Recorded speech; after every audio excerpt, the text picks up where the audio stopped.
નમસ્તે વિદ્યાર્થી મિત્રો, હું ધીરજ સર મારી યુટ્યુબ ચેનલ ઉપર તમારું સ્વાગત કરું છું.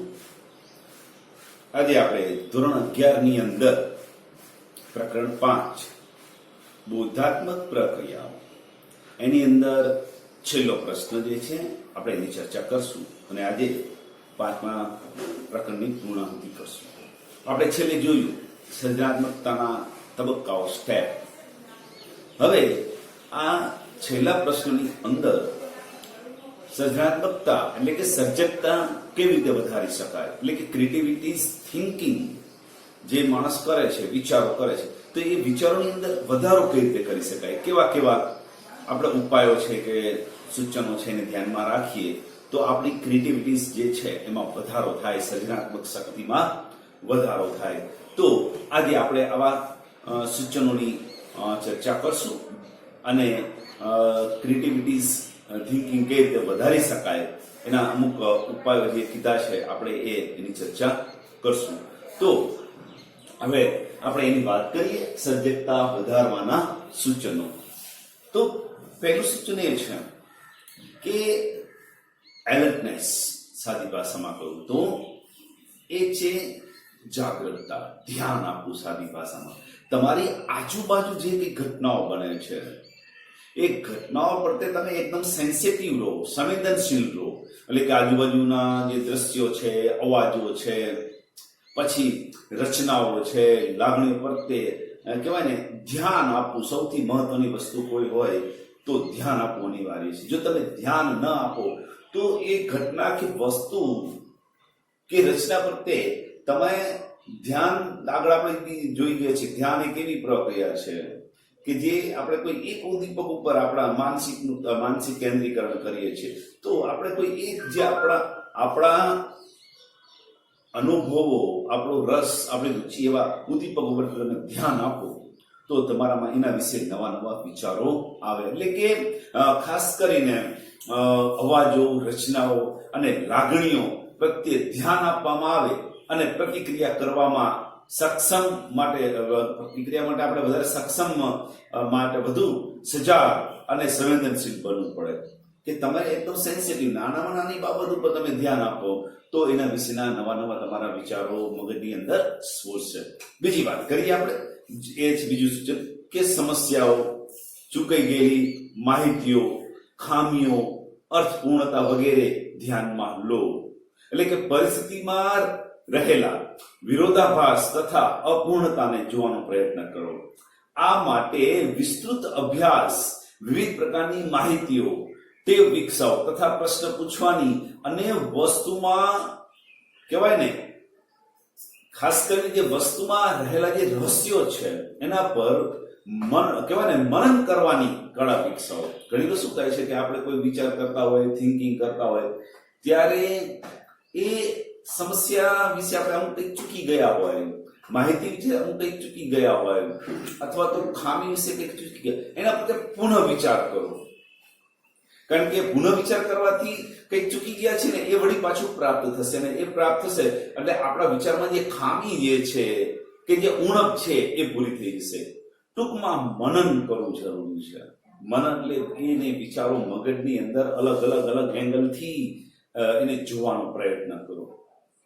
નંબર 3, તમામ વિચારો, આપણા જે વિચારો જે છે એટલે કે તમારા વિચારોનો પ્રવાહ વધારવા માટે કોઈ કાર્ય કે પરિસ્થિતિ બાબતમાં શક્ય તેટલા ઉકેલો, યોજનાઓ કે સૂચનો તૈયાર કરો. ઘણા લોકો શું કરે છે કે કોઈ સમસ્યાનો ઉકેલ એક જણે તો બસ ત્યાં વિચારવાનું બંધ કરે. ના, કારણ કે કોઈ પણ ઉકેલના કહેવાય ને, આપણે સમસ્યાના ઉકેલ એક નહીં અનેક હોય છે. એટલા માટે આપણું ચિંતન છે ને એમાં એક લચકતા લાવો, લચીલુંપણું લાવો કે આપણે આમ કરીએ તો શું થાય, આમ વિચારીએ તો શું થાય, કે પછી આ સમસ્યા જે છે એનું સોલ્યુશન છે એ અમલમાં મૂકી તો કયા લાભ થાય કે કયા ગેરલાભ થાય, વધારે કેમાં લાભ થાય છે. એટલે કે ચિંતનમાં લચકતા લાવવા માટે કોઈ એક કાર્ય કે પરિસ્થિતિના વિભિન્ન પાસાઓ જે છે એને કહેવાય ને વિસ્તારપૂર્વક શોધવાના પ્રયાસો કરો. બહુ ઉપરછલ્લી માહિતી નહીં, પણ ડીપલી જાઓ, એને ડીપલી માહિતી ગોતો, એકદમ વિસ્તારથી એ વિષયનું કહેવાય ને અભ્યાસ કરો, ચિંતન કરો, વાંચન કરો, અભ્યાસને લગતો આજુબાજુમાંથી માહિતી પ્રાપ્ત કરો.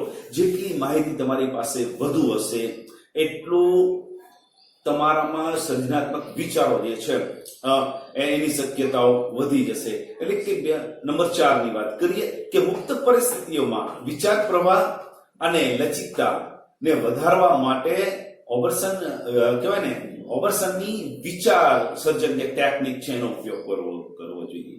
ઓબર્સને એક વિચાર ટેકનિક આપેલી છે. આ ટેકનિકની મૂળ ધારણા એ છે કે કોઈ સમસ્યા વિશે મનને મુક્તપણે વિચારવાનું, કોઈ પણ પછીને બંધન નહીં. ને આ વિચારોના મહત્વના છે કે બિન મહત્વના છે કે તેની ચિંતા કર્યા વગર મુક્તપણે વિચાર કરો. અહીં જ્યાં સુધી વિચારો પૂરા ન થાય ત્યાં સુધી આ વિચારો, મૂલ્યાંકનો, કલ્પનાઓ વધુ મહત્વ આપવામાં આવે. એટલે કે કહેવાય ને આ જે વિચારો છે ને એ મૂલ્યાંકન કરતા કલ્પનાને વધુ મહત્વ આપવામાં આવે છે. તમે કોઈ પણ એક પછી એવું ન વિચારો કે હું શું વિચારું છું, આવું વિચારાય નહીં, આમ ન કરાય. ના, મુક્ત મને વિચાર્યા જ કરો. તમે જે તમારા મગજમાં આવે એને જેટલું વિચારો એટલું વિચારો. ઘણી વખત આપણે આવું તો ન વિચાર, આ તો આમ કહેવાય તેમ કે ના, વિચારોને બંધનમાંથી મુક્ત કરી દો. તમારા મનમાં જે વિચારો આવે એ વિચારોને વધારે ને વધારે પ્રગટ કરો અને વિસ્તારો, અને મનમાં એના વિવિધ પ્રકારના એ દરેક પાસાને અલગ અલગ રીતે વિચાર કરો તો સર્જનાત્મક શક્તિમાં વધારો થાય. બીજી વાત કરીએ, એવું કહેવાય છે કે સર્જનાત્મક વિચાર સાવ નવા પેદા કરતો, આમ કે ને જે સર્જનાત્મક વિચાર છે એવું કહેવાય છે કે સર્જનાત્મક વિચાર સાવ નવા વિચારો પેદા કરતો નથી, પરંતુ વર્તમાન છે એ વિચારોને આપસમાં જોડી એક નવું સંયોજન પેદા કરે છે. આમ જો તો કઈ તમારા અનુભવ વગર કઈ તમને કઈ અલગ જ પ્રકાર, જેમ કે તમે પછી પ્લેન જ ન જોયું હોય કે અમુક મોબાઈલ જ ન જોયું, એના લગતે તમને તરત કઈ વિચારો ન મળે, કઈ તો આપણા મગજમાં એને લગતું પડેલું હોવું જોઈએ. જેમ કે સાવ કહેવાય ને કે સાદી સિમ્પલ વાત કરું કે જેમ કે તમારી સામે દોરડે બાંધેલું, બરોબર, દોરડાથી બાંધેલું અને ખાટ, આપણે એક સાદી સિમ્પલ વાત કરીએ, જેમ કે સામે બાંધેલું દોરડું અને ખાટલાને જોઈને માણસને કદાચ ઉડન ખટાવાનો વિચાર આવ્યો છે. જેમ કે ગામડાની અંદર તમે જોવો છો કે શું કરે છે કે આપણે સાદી ભાષામાં કહીએ ને તો ખાટલો હોય અને ચારે ખૂણે દોરડા બાંધી અને ઝાડે લટકાઈ દે છે એને. તો આવું કોઈ જોયું હશે અને એના મગજની અંદર ઉડન ખટોલાનો વિચાર આવ્યો છે. એટલે કે એક વિચાર તો જોઈએ જ છીએ, આધાર તો જોઈએ જ છીએ એક બીજા વિચારને લાવવા માટે, પણ એ આધાર પણ કેવો હોય છે? સર્જનાત્મક હોય છે એમ કહી શકીએ.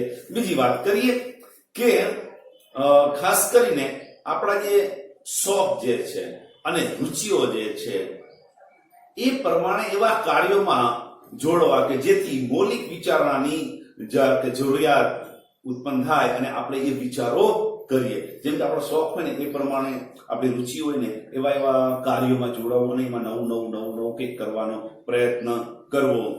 એટલે કે જેની અંદર તમારે એવું કાર્ય પસંદ કરવું કે જેમાં તમારે તૈયાર વસ્તુનો ઉપયોગ કરવાનો ન હોય પણ કંઈક વિચારવું પડે.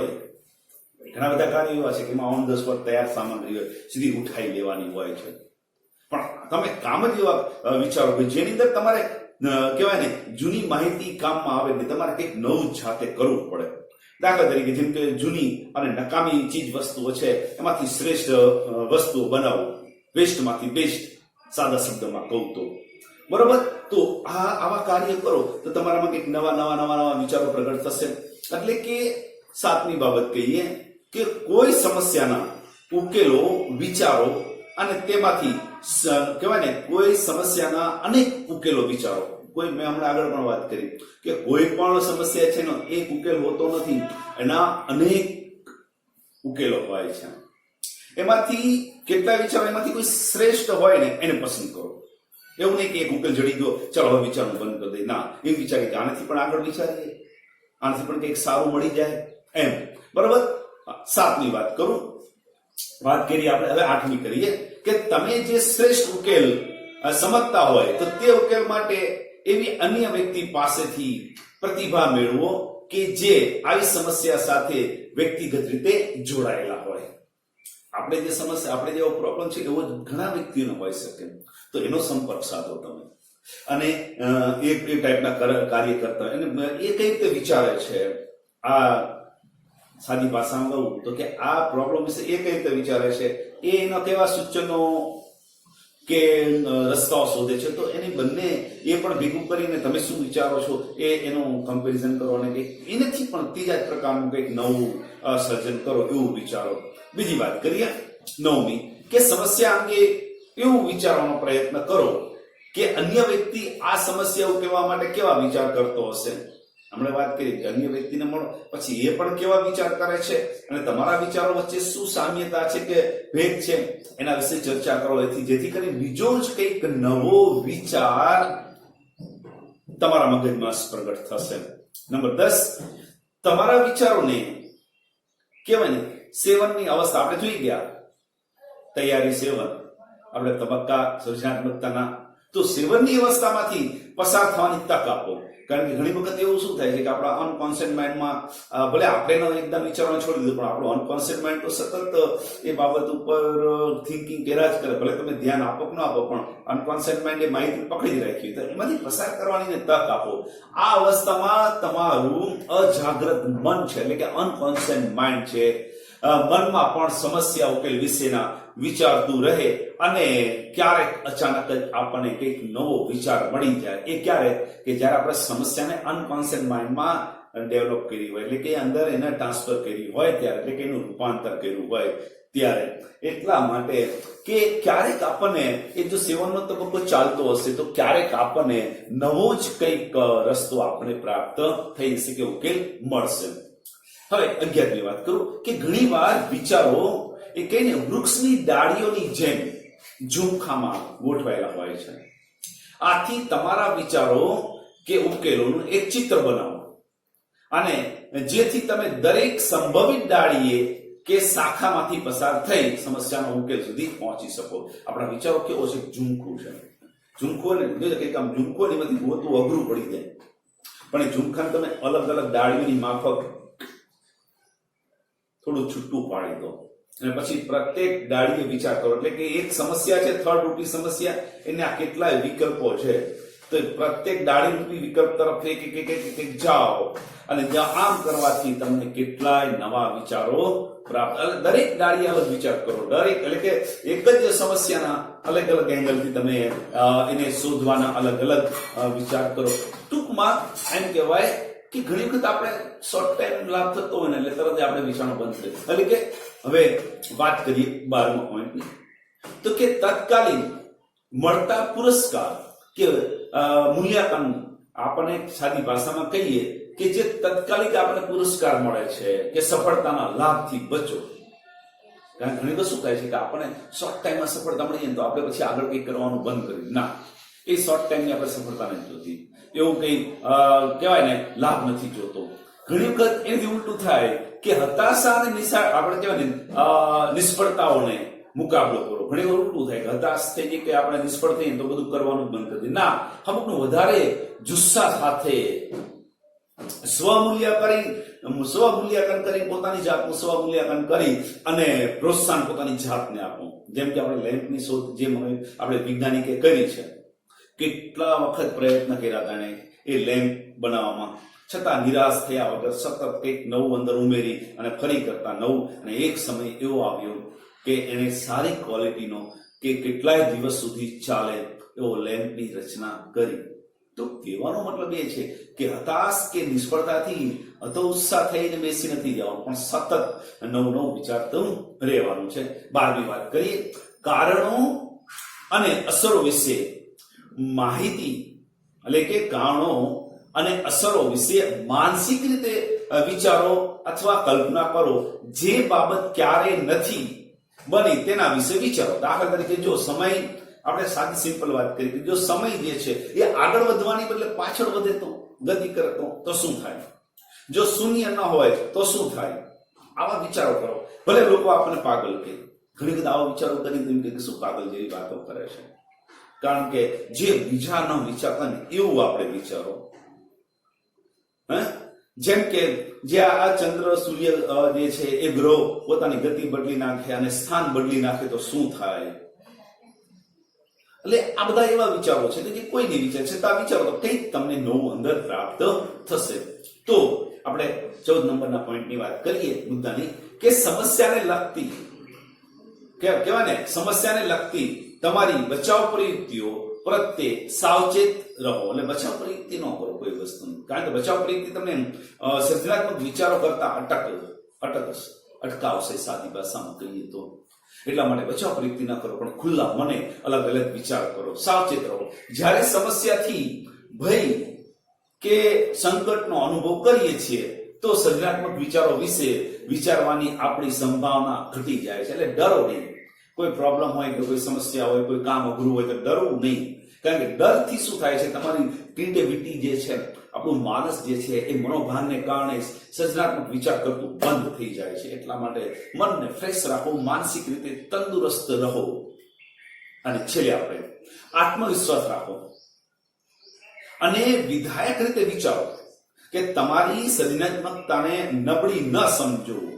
તમારા સર્જનાત્મકતામાંથી આનંદનો અનુભવ કરો. એવું નહીં કોઈ કેમ કે આવા કે ના, નબળું નથી, બીજા કરતા અલગ છે તો શ્રેષ્ઠ જ છે. પોતાનો કોન્ફિડન્સ, પોતાના વિચારોનું પ્રાઉડ લો અને જે કંઈ તમે રચના કરો છો, જે કંઈ બનાવો છો એનો આનંદ લો. ભલે પછી એક નાની એવી તમે કાગળની વસ્તુ બને તો એનો પણ આનંદ લો, મેં આ કંઈક નવું બનાવ્યું છે. નાનું નવું ચિત્ર બનાવો તો એનો પ્રાઉડ લો કે આ મેં બનાવ્યું છે.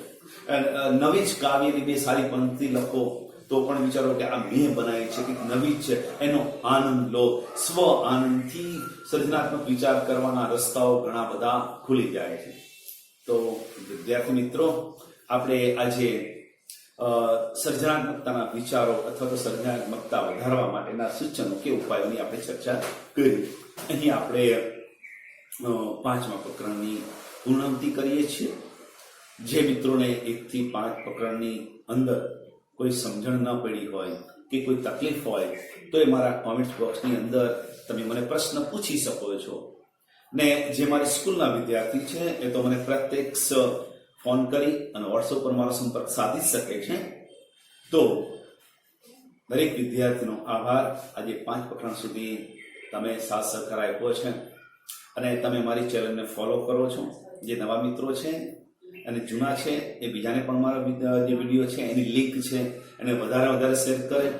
અને જે એકદમ નવા જોડાયેલા છે તો બાજુમાં સબસ્ક્રાઇબ બટન આપેલું છે એ પ્રેસ કરો, જેથી કરીને મારી જે નવા વિડીયોની નવી નોટિફિકેશન જે છે એ તમને જલ્દી પ્રાપ્ત થાય. Thank you. આભાર.